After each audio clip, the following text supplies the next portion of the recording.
ассалому алайкум шунавандаҳои арҷманд.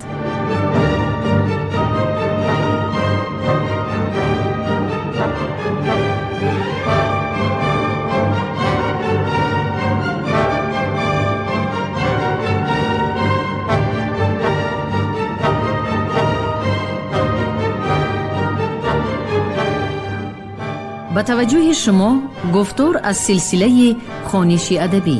қироати китоби президенти ҷумҳурии Тоҷикистон муҳтарам Эмомалӣ Раҳмон «Тоҷикон дар оинаи таърих аз ориён то сомониён».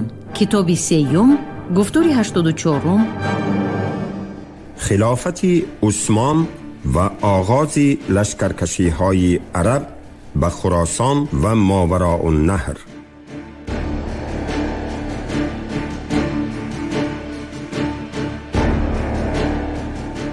بعد مرگ عمر موافق اخبار طبری دویوم ماه محرم سال 23 هجری مطابق به 8 نوامبر سال 644 بر عثمان بیعت کردند و دیگر روز عثمان بیرون آمد و پیش مردمان نماز کرد. عثمان ابن عفان سیومین خلیفه راشدین سالهای 644 656 از قبیله قریش و خاندان بنی امیه بوده.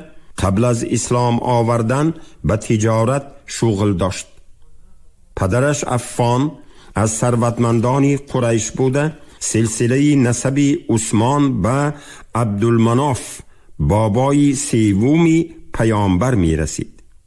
او سال 610 رقیه نام دختری پیامبر خاندار شده. از لحاظ قرابت نسبی و خویشاوندی سببی در مدینه از جمله مقربان و صحابه های کرام پیامبر به شمار می رفت.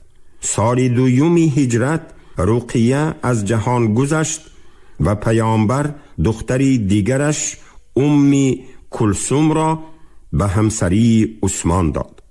از این خاطر عثمان در میان مفسران اسلام با نام افتخاری ذی‌النورین یعنی داماد دو کرته پیامبر شهرت دارد. عثمان ابن عفان در هنگامه حدیبیه میان روی را با اهل مکه انجام داده. از باعث احترامی که در بین قبیله قریش داشت راه را برای مذاکرات صلح من بعد گشاد. او اموال و ثروت افزونش را در تهیه و تجهیز لشکر اسلام بی‌دریغ صرف می کرد و هنگام آماده شدن به جنگ ضد روم در تبوک 1000 اشتر، 50 اسب و 1000 دینار طلا به رسول الله تقدیم کرد. عثمان بعد رسیدن به خلافت سیاست سابقه کشورگشایی های اسلام را ادامه بخشیده و تسخیر سرزمین های باقی مانده قسمت شمالی و شرقی ایران رو آورد. اگر ابوبکر از یک طرف مخالفان آشوب نموده اسلام را سرکوب ساخته حکومت مسلمانان را در نیم جزیره عرب استوار نموده باشد، از طرف دیگر او دین اسلام را از قلمرو عربستان بیرون برده به تسخیر سرزمین های دو امپریه بزرگ جهانی روم و ایران شروع کرد. در عهد خلافت عمر کلی سرزمین عراق و پایتخت شاهنشاهی ساسانیان تیسفون فتح گردیده. مهمترین مرکزهای اقتصادی و سیاسی و فرهنگی ایران قادسیه، نهاوند، اصفهان، ری، کاشان و غیره مطیع مسلمانان شدند. گذشته از این دست امپریه بزرگ روم از سرزمین‌های شرقی خود سوریه، فلسطین و مصر و اسکندریه کوتاه گردید. حکومت اسلام در طی 6 سال اول خلافت عثمان باقی مانده قلمرو ایران و قسمت شرقی امپریه روم را زیر تصرف آورده دامن امپراتوری اسلام را به 3 قطعه، حدودهای آسیا، بعضی کشورهای افریقای شمالی و اندلوسیا، اسپانیای اروپا گسترش داد. بعد شهادت عمر، بعضی کشورهای فتح شده ایران می‌خواستند از تحت وصایت امپریای نوظهور اسلام بیرون شوند. مثلا سال اول خلافت عثمان بعضی مضافات‌های آذربایجان که به دادن جزیه سالانه به مقدار 800,000 دیرم عهد کرده بودند، از پرداخت آن سرکشی نمودند. در نتیجه به مقابل آنها لشکری والی نوی کوفه ولید ابن عقبه فرستاده شد که قبلا اکثر سپاه او با سروری سعد ابن وقاص، تیسفون و بسیار مضافات‌های ایران را فتح کرده بودند. این لشکری جنگ آزموده اسلام آشوبگران را سرکوب نموده، آنها را وادار ساخت که مبلغ قرارداد را بپردازند. بعد دوباره تسخیر شدن اصفهان، کرمان و نیشاپور از جانب عربها، راه لشکری اسلام به سمت خراسان گشاده گردید. تا ابتدای خلافت عثمان، لشکری اسلام از حدودهای طبسین و قرین در نزدیکی کرمان که آنها را عبدالله ابن بدیل سال 643 فتح کرده بود، عملاً به سوی خراسان پیش نرفته بودند. خلیفه عثمان برای سرکوب ساختن آشوب‌های اصفهان و کرمان تقریباً سالهای 649-650 والی بصره عبدالله ابن عامر ابن قریظه را که از جمله خویشاوندانش بود با لشکری افزون سوی فارس و خراسان فرستاد. عبدالله ابن عامر که جوانی 25 ساله خونگرم و سیرغیرت بود، سر اول سوی استخر قدیمه آمده مردم شوریده را سرکوب ساخت و 40,000 آشوبگران را کشته، مرد و زنهای زیادی را اسیر گرفت. به قول اهل استخر با دادن 2 میلیون درهم تاوان جنگ و غنیمت‌های از شمار بیرون، جان باقی مانده ها را از کشتاری عموم رهانیدند. سپس او از دنبال یزدگردی 3 به سمت اصفهان و کرمان رفته راه ولایت نیشاپور را پیش گرفت. در این سفر سپاهی تقریباً 20,000 او را لشکرکشان عرب احنف ابن قیس، سعید ابن آس، یزید الجریشی، ربیع ابن زیاد و دیگران با سلاح و سپاهی افزون خیش همراهی می کردند. موافق اخبار یعقوبی، خلیفه عثمان به عبدالله ابن عامر و سعید ابن آس نامه نوشته پیغام فرستاد که کسی از آنها خراسان را نخستین شده ضبط کند، مسند والیگی خراسان را به او خواهد بخشید. عبدالله ابن عامر به ولایت نیشاپور آمده ابرشهر را محاصره کرد و چندین روستاها و قریه ها را ضبط نمود. یکی از حاکمان ابرشهر به خاطر نگاه داشتن منصبش شبانگاه یکی از دروازه های شهر را کشاد و لشکری عرب ها به قلعه وارد شدند. در نتیجه مذاکرات بر عوض پرداختن 1 میلیون درهم تاوان جنگ صلح بسته شد و سرلشکری عرب ها قیس ابن هیثم نخستین والی نیشاپور تعیین گردید.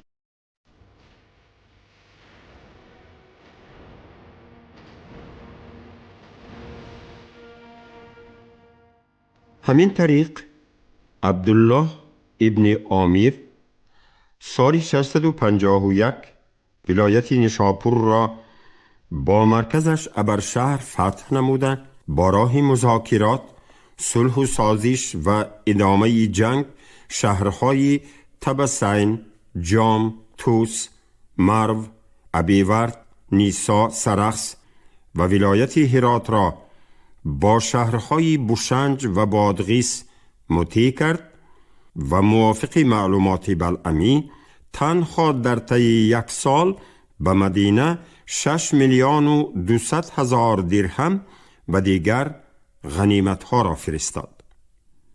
موردی ذکر است که لشکرکشان اسلام در خراسان و کنارهای رود آمو اکثر ملک‌های خرد و شهرهای جداگانه را که در آنها حاکمان ثروتمند و منصب پرست حکمران بودند با وعده نگاه داشتن ثروت و منصب حاکمان دور و پرداختن تاوان جنگ با آسانی و حتی بعضاً بی جنگ و خونریزی فتح می کردند.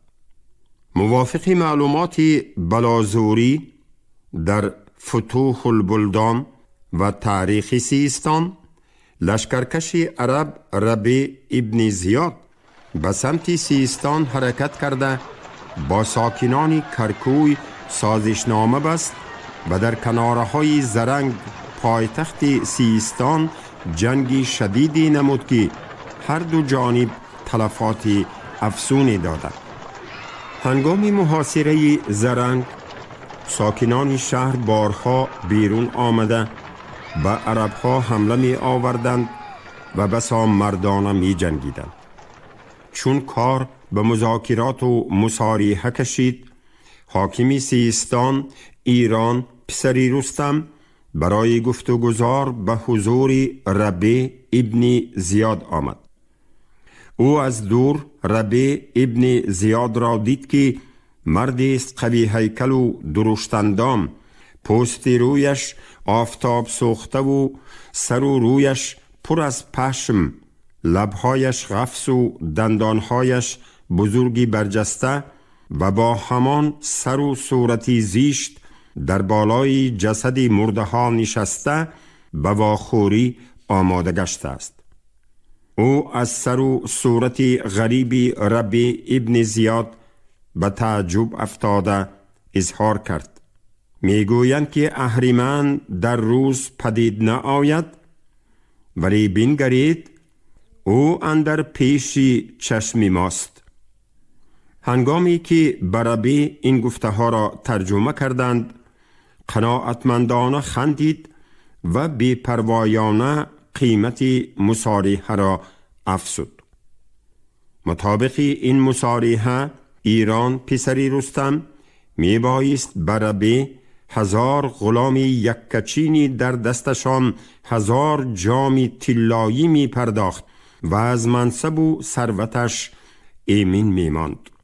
یا خود سرلشکری دیگری عرب احنف ابن قیس سال 652 هنگام محاصره شهر مرورود در بالا آب مرغاب با مرزبان آن بزن سازشنامه بسته او را با پذیرفتن اسلام و پرداختن 60,000 درهم مسند مرزبانی زمین و انبار او را نگاه داشت و از دادن خراج آزاد نمود. واقعاً در این مدتی اوج فتوحات لشکری عرب در خراسان، یزدگرد سه در عهد خلافت عثمان گرفتاری سرسانی و آوارگی بوده از شهرهای خراسان و ماوراء النهر امداد می جست تا باری آخرین لشکر گرد آورده حمله عربها را باز دارد، ولی سیل خروشانی لشکری عرب را باز داشتن اصلاً از امکان بیرون بود. سرنوشتی فاجعه باری دارای سه که می خواست در خراسان و باختر و سوخت تکیهگاه پیدا کرده بر ضد مقدونیان استیلاگر لشکر گرد آورد، از قضای تاریخ بعد گذشتن 9 عصر به سر یزدگردی تیربخت افتاد. دارای کدومان چنان که در کتاب دویومی از آریان تا سامانیان ذکر کردیم، عیناً مثل یزدگرد سه بعد شکست های پی در پی از همدان سوی ری فرار نموده، با سپارش خویشاوند خویش واری باختر بیس از جانب سرلشکر نبرزن و واری ارخازیه و درنگیانه برزیند کشته گردید. دیری نگذشته به اسکندر مقدونی خبر رسید که جسد آغشته به خاک و خون دارایسی در گوشه خوابیده است. اسکندر به بالای جسد حاضر شده از سرباز کی بودن مرحوم را پرسید. سرباز پاسخ داد که تا آمدن اسکندر مقدونی او را خداوندی تمام خلقها و کشورهای عالم از مسکن طلوع تا غروب آفتاب شاهنشاه دارای کدومان می نامیدند. یزدگردی نیز بعد شکست قادسیه و باختن نبرد نهاوند رو به همدان و رای آورده در قلمرو اجدادی خود مدت 10 سال سرگریز و آواره می گشت و می خواست به مقابل عربها مردمی به عاریت و سلحشور خراسان و ماوراء النهر را برخیزاند. اما در این دوره چنان که در بابی بالا آوردیم، ماوراء النهر و قسم شرقی خراسان بعد هجوم ترک ها گرفتاری پریشانی و پراکندگی سیاسی بوده، عملاً متحد ساختن و تحت پرچم یگانه مبارزه بردن ملک های زیادی مستقل و نیم مستقل را با استیلاگران عرب خیلی مشکل می کرد. یزدگرد فراری موافق معلومات طبری برای آمده در آتشکده قدیمه آن مدت عبادت کرد و سپس به سوی اصفهان و از آنجا به نیشاپور حرکت نمود. از نیشاپور به مرو آمد و از مرو به حاکمان و مرزبانان ولایت‌های خراسان و ماوراء النهر از جمله به اخشید سوخت و خاقان ترک نامه نوشته از آنها مدد خواست. هرچند درباره مرگ یزدگرد از جانب تاریخ نگار اسلامی بلازوری، یعقوبی، طبری، مقدیسی و دیگران چندین فرضیه های گوناگون موجود است و محققان و تاریخ نگاران من بعده در این باره اختلاف ها یافتند، ما قضیه تاریخ طبری و شاهنامه فردوسی را انتخاب نموده در زمینه رعایه منطق تاریخی می آریم.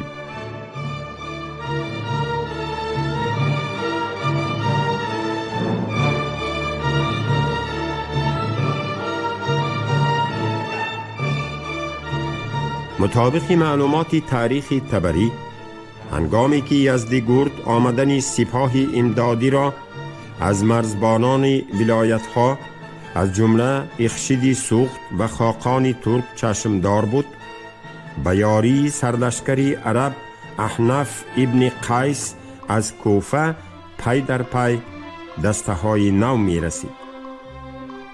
یزدگرد مجبور می شود مرو را ترک نموده با دسته سپاهیانش سوی بلخ روانه گردد. وقتی که سپاه عرب به سمت بلخ حرکت می نماید، یزدگرد رود آمو را عبور نموده سوی ماوراء النهر می گذرد.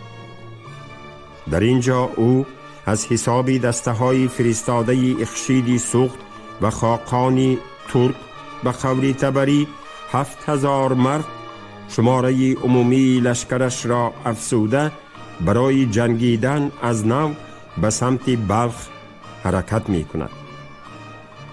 یزدگرد وقتی که به بلخ نزدیک می آید، سرلشکران اسلام احنف ابن قیس و حارث ابن نعمان به مرورود عقب می نشینند. دسته های متحده یزدگرد آنها را دنبالگیر نموده در تنگنای وامی خورند که عرب ها در دامن کوه موقع مناسب جنگی گرفته بودند. شماره لشکری عرب را سرچشمه های تاریخی 20,000 10,000 اهل کوفه و 10,000 اهل بصره مقرر کردند، ولی شماره لشکر یزدگرد را دوچندی آنها ذکر نمودند. جنگ های روزانه نتیجه دلخواه نمی دهد. از این رو احنف به قرارگاه ترکان شباخون زده چند تن از خویشاوندان نزدیک خاقان و بزرگان ترک را نابود می کند. خاقان ترک این قضیه را فاری بد پنداشته با لشکرش سوی بلخ بازگشت و از آنجا به سمت چین رفت. یزدگرد ناچار عقب نشسته رو به مرو آورد تا ثروت و خزینه شاهنشاهی و اهل عیالش را گرفته به سوی چین یا خاقان ترک رود. عزم یزدگرد در میان اهل سپاه و همسفانش بیش از 4,000 غلام، طباخ، دبیر و رکابدار و همنشینان خاصه او بودند، ناراضگی انگیخت، زیرا آنها می‌خواستند خزینه را نه به خاقان ترک و چین بلکه به عربها چون تاوان جنگ داده در وطن خود بمانند و جان و مالشان را تا جای ایمن دارند.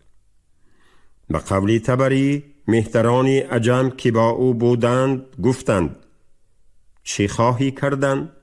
گفتا: بری خاقان شوم به زنهار و با او به ترکستان شوم. گفتند: مشو که ما با تو نیاییم.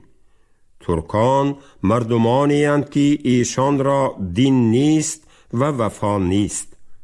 اگر به زنهار خواهی شدن سوی عرب شو و آن مردمان که تو را از خانه بیرون کردند و خانه تو به دست ایشان است و این خواسته به ایشان ده تا ایشان آن خانه به تو باز دهند و به سلامت همی باش به خانه خیش و به شهر خیش و ما با تو به سلامت با خانمان خیش بزییم.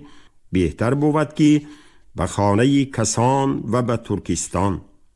او فرمان ایشان نکرد. ایشان گفتند: تو بر تن خیش پادشاهی، ما نهیلیم که این خواسته و خزینه ببری که این خواسته پدران ما به سختی گرد آوردند به خزینه های ملک عجم و ما نگذاریم که از زمین عجم بیرون بری و ترکان را دهی. بحث و مناظره ها در آستان مرو با جنگ انجامید و جانبدارانی نچندان افزون شاه شکست خوردند. در این هنگام آوازه‌ای به مرو نزدیک آمدن سپاه حارث ابن نعمان رسید و یزدگرد خواست در قلعه پناه برد، ولی حاکم مرو ماهوی که به یزدگرد خصومت می پرورید و قول شاهنشاهی تیربخت می خواست او را از منصب برکنار سازد، در این لحظه های حساس دروازه قلعه را به او نکشاد. شاهنشاهی بی پشت و پناه برای از مرگ و اسارت و تعقیب سواران خودی و بیگانه رهیدن رو به فرار می آورد و در تاریکی شب در رودباری آسیاب پناه می برد که 2 فرسخ دورتر از مرو واقع بود. او تنهای و گرسنه با تنی خسته و دلی پرهراس شب را سحر کرده صبح آسیابان را دچار می آید. آسیابان لباسهای گرانبهای شاه را دیده خبری او را به ماهوی می رساند. ماهوی سواران خود را همراه آسیابان فرستاده امر می کند که شاهنشاه را نهانی بکشند و جامه، تاج، گوشواره و مهر او را برایش آورند.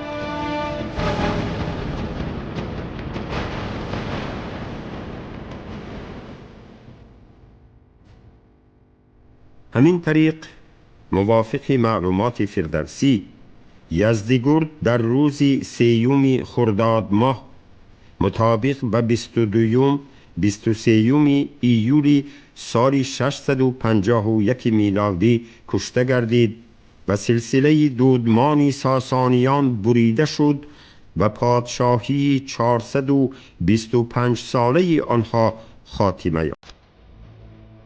جسد یزدگرد را از رودبار آسیاب پیدا کرده مردم مرو ماتم گرفتند و راهبان مسیحی با نام سرکوبا و قسیس و راهبان رومی به خاطر نبیره ملیکه شیرین مسیحی دختر امپراتور روم موریکی بودنش او را اندر تابوت محتشمی گذاشته در باغ اندر شمال مرو به دخمه نهادند.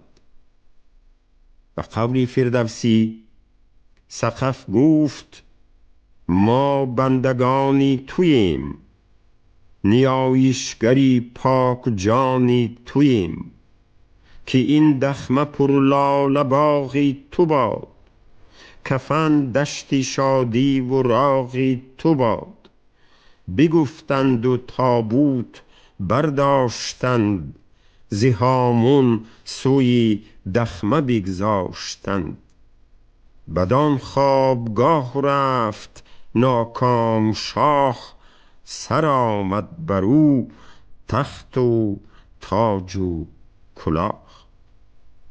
ماهوی و چندی از مهتران ساسانی موافق معلومات تاریخ طبری بعد مرگ یزدگرد سی خزینه شاهنشاهی را به نزد سرلشکری عرب احنف ابن قیس آورده به او سپردند و صلح کردند و جان خود را رهانیده سوی خانمان خیش به مدائن و فارس و اهواز برگشتند. سرنوشت ماهوی خیانت پیشه که آسیابان و سربازانش را به کشتار یزدگرد هدایت نمود شباهت به تقدیر واری باختر بیس دارد که خود را به جای دارای سه شاهنشاه اعلان نموده بر ضد اسکندر مقدونی یگان مقاومت جدی کردن نتوانست. در نتیجه همصفانش از ترسویی و کاهیدن نفوذش بیس را دستگیر نموده به اسکندر می سپارند و دیری نگذشته برای خیانتش در حق دارا کشته می گردد.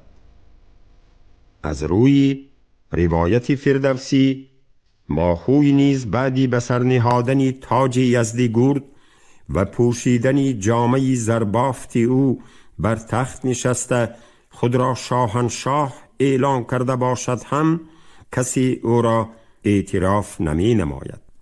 بعد افزودن خطری حمله عربها ماهوی ناچار مرو را ترک کرده به سوی بخارا فرار می نماید، ولی به ترک ها دچار آمده به دست بیژن نام پهلوان ایرانی کینخواهی اسیر می افتد و گرفتاری مرگی مدهیش می گردد. اول دستهایش، سپس دو پایش، بعد گوش و بینیش را بریده نهایت سری ماهوی را از بیخ می زنند و سه پسری جوانش را که همراهش بودند به قتل می رسانند و جسد آنها را در آتش می سوزانند.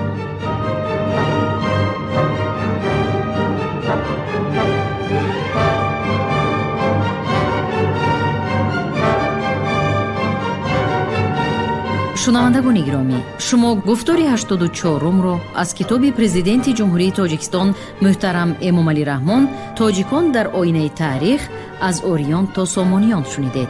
راوی علیزاده عبدالرشید خوجمکل، کارگردان شیرعلی نغزلی. پایان گفتار از سلسله خوانش ادبی. شاد باشید.